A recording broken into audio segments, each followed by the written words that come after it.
નમસ્કાર. CNBC બજાર 9 વર્ષ પૂરા કરી રહ્યું છે. આ 9 વર્ષ દરમિયાન આપણે જોયું છે કે ઘણા બધા માર્કેટ એક્સપર્ટ્સ આવ્યા છે અને એમનું ગાઈડન્સ આપ્યું છે.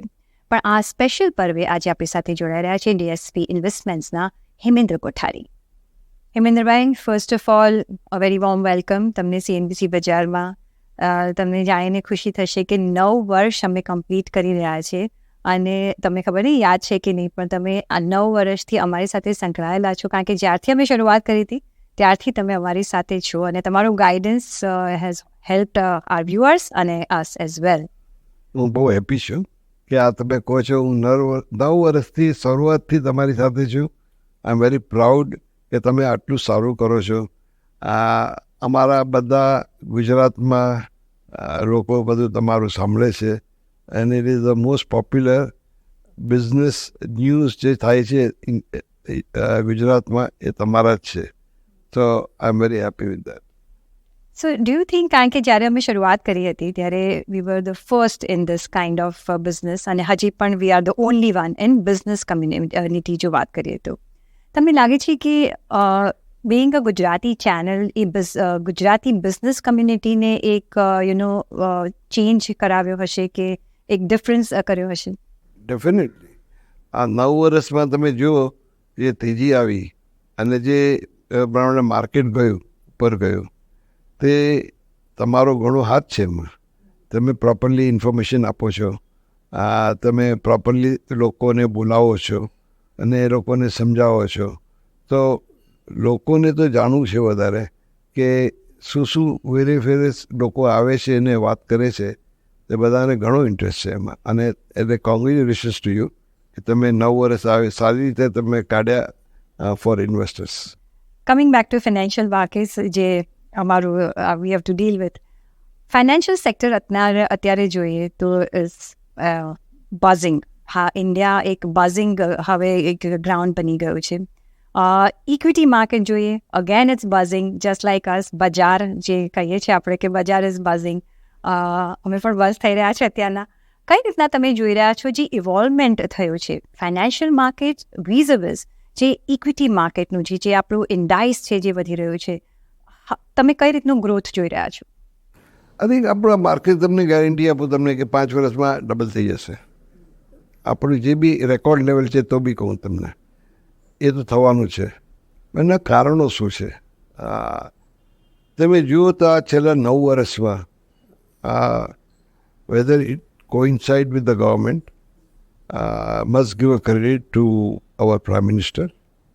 Narendra Bhai has done such a wonderful thing by taking decisions and difficult decisions and progressive decisions, motivating the business people ની અંદર કેમ આગળ જવું. તો આપણે શું ચીજ જોઈએ હવે અને આપણે ઇન્ડિયામાં થવું જોઈએ, જે થઈ રહ્યું છે પણ વધારવી જોઈએ. એજ્યુકેશન આપણું જે છે તેમાં મોર યુનિવર્સિટી કેમ આવે. જે ટેકનોલોજીની કંપનીઓ છે કે પછી આપણે manufacturing we are little behind then ચાઇનામાં. તો આપણે આગળ કેમ વધારીએ મેન્યુફેક્ચરિંગ. સો એને માટે એન્જિનિયર્સો, એને માટે એની નીચે number 2 level also V require more and more universities coming up. Even four under graduation માટે તમે ટ્રેન કરો લોકોને.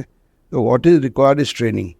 અને આઈ થિંક એ થઈ રહ્યું છે. ઇઝ નોટ દેટ નથી થઈ રહ્યું, પણ આપણી સ્પીડ વધારે પડશે એની અંદર. સો લોકો અહીંયા જ્યારે આજે ગયા છે મોદીજી, આફ્ટર તમે જુઓ લાસ્ટ 3 વર્ષમાં પર્ટિક્યુલરલી, એક તો આપણે જોયું પહેલાં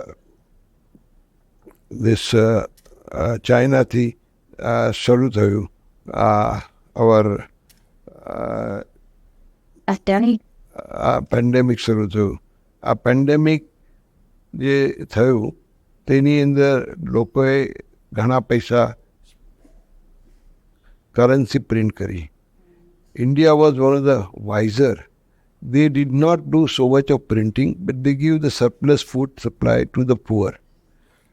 And that today stands in good for us at this moment. because our inflation has not gone to the level the other countries we are seeing just moved. Our interest rates has been kept stabilized on the point of view. Our industries today are doing reasonably well, and I am sure we are now have to come to a level, a very competitive level. That is what is important. We require to attract not only foreign portfolio investment, but we require foreign direct investments. And for that, there are certain things which we require to do. One, there is somewhere where the central government passe kya, which is like a one window clearance, what we say, that is the ease of doing business. શરૂઆત તો sir થઈ ગઈ છે, પણ I think હજુ ઘણું બધું કામ. નહીં, શું થાય છે કે સેન્ટ્રલ ગવર્મેન્ટની અંદર પરમિટ તો જલ્દી મળી જાય છે, પછી સ્ટેટ ગવર્મેન્ટ તો ઘણીવાર ના બ્યુરોક્રેસીમાં ફસાઈ જાય છે. So we require to that improve, and which I think Modi ji and his team is trying their best. But we require to see that people, જે બહારના લોકો આવે છે એને ઘણીવાર સમજ નથી પડતી કે કેવી રીતે કરવું. જી, તો શું તમે એક ફેક્ટર જોઈ રહ્યા છો કે હા, ઇન્ડિયા એક સેન્ટર ઓફ અટ્રેક્શન જરૂરથી છે વર્લ્ડ વાઇડ હવે, અને બધાને ઇન્ડિયા આવવું છે. ઇવન હમણાં જ્યારે મોદીજી યુએસમાં હતા ત્યારે મેં ઇલોન મસ્કે બી કહ્યું છે કે ટેસ્લાનું અહીંયા કંઈક શરૂઆત કરશે. સો બધા એવરીબડી ઇઝ આઈંગ હિયર, બટ તમને લાગે છે કે બિકોઝ સ્ટ્રક્ચરલ બહુ ડિફિકલ્ટીઝ પડતી હોય છે, ઇઝ ઓફ ડુઈંગની જે તમે વાત કરી ઘણી બધી લોટ્સ ઇમ્પ્રૂવ થાય છે, એ નથી કે નથી થતું. આપણે which is another thing which Modi has done recent past last few years is creating a leadership. He is even creating an university in Ahmedabad for leadership માટે. So I think આપણે એક તો leadership in the government and outside, we require more leaders to come out, and that is today's is required. Young જનરેશનમાં તમને જોઈએ મળી આવશે, અને મે બી દેટ્સ વાય તમે કહો છો કે education. Education of course is important. Education, higher education is important. Even higher education, not necessarily graduation in the colleges, but even a specialized training base is also institutions. Manufacturing training, efficiency, skill training, skill development. એના institutions વધારવાની જરૂર છે, હજારોમાં, not 100-200. So that is any requirement છે. લોકોને કામ કરવું છે, અને હવે લોકો શિફ્ટ થઈ રહ્યા છે સિટીમાં. So we require development of cities. We require development of also at the same time the trained people coming. In fact, એમએલભાઈ, હમણાં જ આપણે જોયું કે prime minister Narendra Modi America થ્રુથી પાછા આવ્યા, ડિફેન્સ ડીલ થઈ છે, ટેકનોલોજી ટ્રાન્સફરની જે વાત થઈ છે, which is one of its kind for India, કારણ કે કોઈ પણ દેશે બીજા દેશની ટેકનોલોજી ટ્રાન્સફર નથી કર્યું. ટ્રેડ એન્ડ બિઝનેસમાં ઇન્ડો અમેરિકન પાર્ટનરશિપ પહેલેથી જ રહી છે. કઈ રીતના તમે ઇન્ડો અમેરિકન રિલેશનશિપ જોઈ રહ્યા છો? કઈ રીતનો બેનિફિટ ભારતને થઈ શકે છે? I think US and India both are democratic countries. We are the largest, they're maybe second largest. So I think having a partnership is required in various fields. In business, in education, in learning on both sides, on technology and health. So I think it's a natural shift. And I hope our relationship will increase more.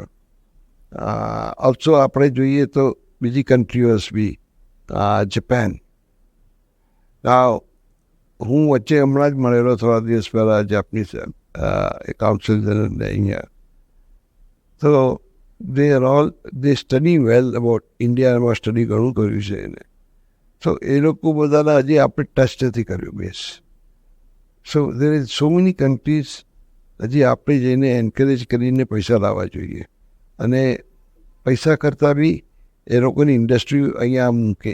જે Toyota is doing અહીંયા કેવું સારું કરી રહ્યા છે, તો એવી ઘણી મારુતિ સુઝુકી સારી કરી રહી છે. તો એક બીજી કંપનીઓ એ લોકો કેમ એ લોકો મૂકે અહીંયા. યુરોપિયનમાં બી ઘણી કંપનીઝ છે, જર્મનીથી આવી શકે એમ છે, ફ્રાન્સથી આવી શકે એમ છે, યુકેથી આવી શકે એમ છે.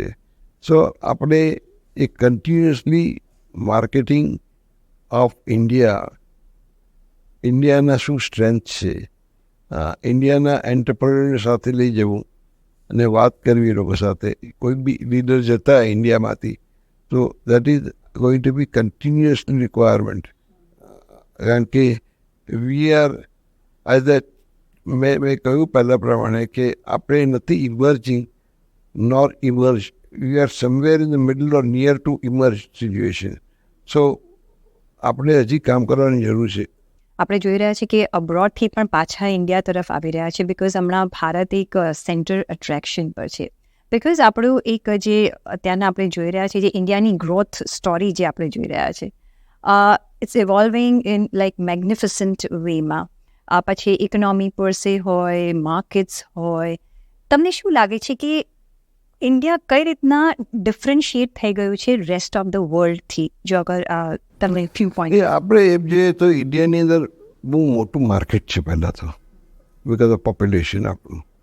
એટલે ઇન્ડિયામાં એડવાન્ટેજ શું છે કે એ લોકો અહીંયા આવીને મેન્યુફેક્ચરિંગ નાખે તો ઘણું માર્કેટ. એ લોકો એપલે શરૂ કર્યું, એપલ ઘણા ફોનો અહીંયા જ વેચાય છે. તો એ લોકોને એક માર્કેટ અહીંયા લોકલ મળી ગયું. આપણો એક એડવાન્ટેજ છે કે ટેકનોલોજીની અંદર વી આર ક્વાઇટ સોફ્ટવેરમાં we are quite good. So we are software, we are train people, certain levels available. So it's not that કે આપણી પાસે નથી. અહીંયા પીપલ ફિલિંગ એટ્રેક્ટિવ, બટ ઘણા લોકોને એટલી ખબર નથી. તમે નેક્સ્ટ 2-3 વર્ષમાં જોશો તો આ જે પ્રોગ્રેસ જે ચાલુ છે તે એની એફેક્ટ ઘણી પડશે. પછી વેરિયસ કન્સ્ટ્રક્શન થઈ રહ્યા છે, road construction, airports, ports. It is going to make a huge difference ફ્યુચરમાં. એનો ઘણો ફરક પડશે એની અંદર. I am very bullish on generally of Indian market, but that doesn't mean in between hiccups નહીં આવે, વિચ આવશે અને પ્રોફિટ ટેકિંગ થશે. હમણાં રેનની જરા વરી છે ફોર એક્ઝામ્પલ. સો એને હિસાબે થોડું માર્કેટમાં પ્રોફિટ ટેકિંગ આવી શકે છે. પણ પછી ઇન્વેસ્ટ ક્યાં કરવું? આજે ગ્રોથ કરવો હોય એ લોકોને તો equity is thing which you have to do, and through mutual fund or directly, but people are coming forward. તો તમે જે વાત કરી કે ઇન્વેસ્ટ ક્યાં કરવું, હવે બધા જ જે આપણા ઇન્ડિયન ઇન્વેસ્ટર્સ છે, અને કોઈ વખત એવું થતું હોય છે કે ક્યાં કરીએ, જ્યારે આખું સેક્ટર બધા જ માર્કેટ બી ચાલતું હોય છે ત્યારે વધારે વરીસમ થઈ જતું હોય છે, બિકોઝ ચોઇસ એકદમ એમ્પલ થઈ જતો હોય છે. અકોર્ડિંગ ટુ યુ તમને શું લાગે છે કે કયા સેક્ટર્સમાં એક વધારે તમે આગળ જતા બૂમ જોઈ રહ્યા છો? કઈ નેક્સ્ટ રેલીમાં કયા એવા સેક્ટર્સ પાર્ટિસિપેટ કરશે? એવું કંઈ વન પર્ટિક્યુલર સેક્ટર જવાની જરૂર નથી એની અંદર. બાય એન્ડ લાર્જ ઘણા મિડ કેપ કંપનીઝ અને સ્મોલ કેપ કંપનીની અંદર what growth we have been seeing is phenomenal. પેલા કેબલ કંપની હતી તે બધા કેબલ કંપની કેટલી વધી ગઈ. You are saying it, defence connected companies કેટલી વધી ગઈ. There is pharmaceutical industry is doing well. Various chemical ancillary companies are doing very well. They are exporting and also over here એ લોકો વેચી રહ્યા છે. તો તમે આજે ઇન્ડસ્ટ્રી, આજે automobile, sea change is taking place in automobile. હવે ઇલેક્ટ્રિકલ કાર શરૂ થશે. સો ટેસ્લા તો આવે છે, but look at Tatas, what they are doing, unbelievable way they growing in that. So I am very bullish on the whole. Temporary hiccups, if there is a monsoon થશે તો temporary hiccup આવશે, but these are all temporary. This is not going to be a permanent. I would suggest, I think investors systematic investment જે કરતો રહેશે તેને ફાયદો છે. તમને લાગે છે કે ઇન્ડિયન ઇન્વેસ્ટર પર સે તમે એક ચેન્જ જોઈ રહ્યા છો? તમને લાગે છે કે વધારે હવે એડ્યુકેટેડ થતો જાય છે Indian investor compare to earlier years, because he knows કે ક્યાં કરવું, ક્યાં નહીં કરવું, કઈ રીતના કરવું? ઘણા યંગસ્ટર્સ, ઇવન હાઉસવાઇફ્સ, they all are taking interest in the market now. So our number of investors are increased 5 times I think 5-7 crore માણસ, કેટલા માણસ મને એક્ઝેક્ટલી યાદ નથી, બટ એની ઉપર થયા છે હવે, અને વધતા જાય છે. તેમાં આ પેન્શન ફંડના પૈસા હવે ઇક્વિટીમાં આવે છે. હવે તમે આ જુઓ તો proportion of investment from outside ઇન્ડિયામાં બી એટલું જ થાય છે વધારે, અને ફોરેનર્સ કન્ટિન્યુઅસલી આવે છે. આથી ચાઇના +1, હવે ઇન્ડિયા +1 જોઈએ તો તમે મૂકો ત્યાં. બીજું તમે જુઓ શું થયું છે કે આ વોર પછી the way India has diplomatically also, rightly so, they have been keeping friendship. They are saying it settlement by discussion, and they are keeping, and we are fortunate to continue આપણે oil હજી બી મળે છે. અને so there are some of the good factors which we are having luckily, thanks to very well managed and very well diplomatically managed this affair. Its situation in Europe is that way is not very good. So there are not ઘણી કંપનીઓ છે નહીં એવી. તમે જુઓ તો તમે યુરોપમાં ઇન્વેસ્ટ કરશો, બધાને પૂછીએ તો બધા ના પાડે છે. યુએસમાં સમ કંપનીઝ, પછી એઆઈ હમણાં ચાલુ છે જોરમાં, તો એ અમુક જાતની ટેકનોલોજી કંપની જરા જોર કરે છે. So I think we have to see what kind of companies will do well. We have to see whether Japan will come. People concerned છે એમના કે વેલ્યુએશન જરા હાઈ છે, તમારા મલ્ટિપલ્સ હાઈ છે. They are comparing sometimes with other countries, but our growth is higher. So that's one other aspect which is there. And so I think India is better off. And મેં કહ્યું એ પ્રમાણે કે profit taking આવે તો નવાય નહીં, અને આવે તો સારું ઘણી વાર. જી, ખરી વાત છે.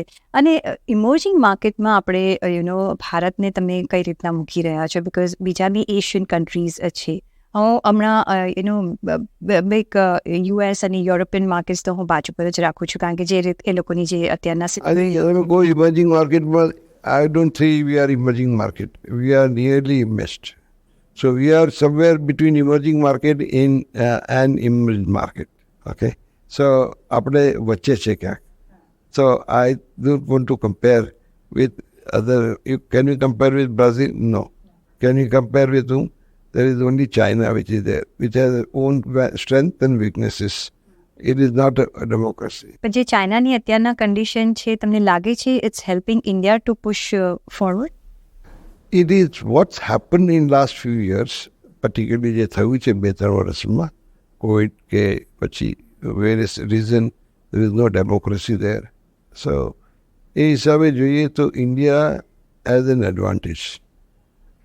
We have got independent judiciary. So it makes a difference for the foreign companies. The question which I said is central and state government coordination જેટલું વધારે થશે, એ તો ગુજરાતનું કોર્ડિનેશન સારું છે, તો લોકો આવે છે પૈસા ગુજરાતનું. જ્યાં કોર્ડિનેશન રહેશે સેન્ટ્રલ સ્ટેટનું, અને જ્યાં પરમિશન અને લોકોને જેમ હેલ્પ મળે, ઘણા ઉદાહરણ છે એવા કે લોકો આવીને પૂછે છે સ્ટેટ ગવર્મેન્ટમાંથી, ગુજરાતમાં પર્ટિક્યુલરલી, કે તમને શું તકલીફ છે. આવું સ્ટેટ ગવર્મેન્ટના ઓફિસરો આવીને પૂછે, દેટ ઇઝ મને તો નવાઈ લાગી. અહીંયા એવું બધી સ્ટેટમાં થતું નથી.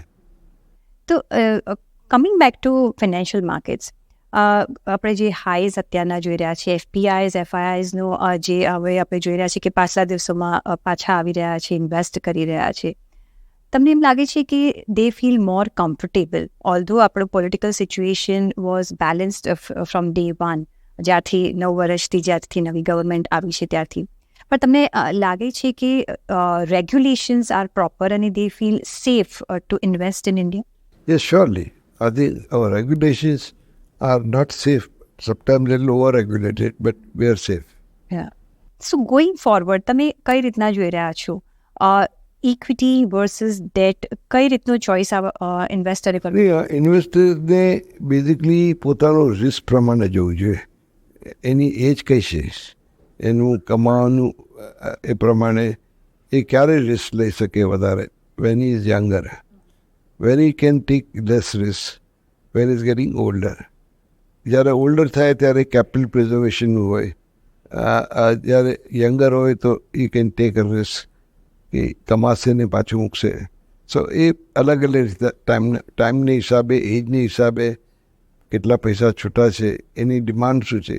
લોકોની ડિમાન્ડ પહેલાં હાઉસિંગ પર હોય, પછી એનું સરપ્લસ બની ઇક્વિટીમાં જાય, યા તો પહેલાં એ લોકો રહેતા હોય ઘરે ભાડે તો પૈસા બનાવીને પછી મૂકે. હવે તો એ પણ સિનારીઓ ચેન્જ થઈ રહ્યો છે. કોઈને ઇન્વેસ્ટ નથી કરવું, લીઝ પર રહ્યું છે. Because why to invest? Young જનરેશનની હું વાત કરી રહી છું કે ઘરમાં શું કામ અમે આટલું મોટું કેપિટલ પહેલાં ઇન્વેસ્ટ કરી દઈએ. એ બી સારું છે. આઈ ટેલ યુ કે જેટલું ધારો કે સ્પેન્ડ બી કરે તો એ બી પાછું બિઝનેસની ઇન્ડસ્ટ્રીમાં જાય છે, તો એ પાછું એનો જોબ મળશે લોકોને. સો એવું કંઈ નથી કે સ્પેન્ડ નહીં કરે એ ખોટું છે. સ્પેન્ડ તો થાય તો સારું જ છે. તમને શું લાગે છે કે ઓફકોર્સ આપણે હવે $5 trillion ઇકોનોમી તરફ આગળ વધી રહ્યા છે, કયા એવા ફેક્ટર્સ છે જે વધારે પુશ કરી શકે છે, વધારે earlier we can achieve that, અને કયા એવા ફેક્ટર્સ છે જે ઇન્ડિયા હજી લેક કરી રહ્યું છે? એક તો ફેક્ટર એ છે કે how to do is of doing business. That's a main factor which is improved a lot. ઘણું ઇમ્પ્રૂવ થવું છે, હજી ઇમ્પ્રૂવ કરવાની જરૂર છે. Second thing, sometimes second level, third level where government junior officers or income tax or other agencies, they should be more friendlier, which is required. And how we can try to see that aspect, one. Second aspect is we try to see that how we can attract Indian companies and foreign companies. What do they require? They require land, they require water, they require, we're not very far from ports or airports, depending on what they are manufacturing on site.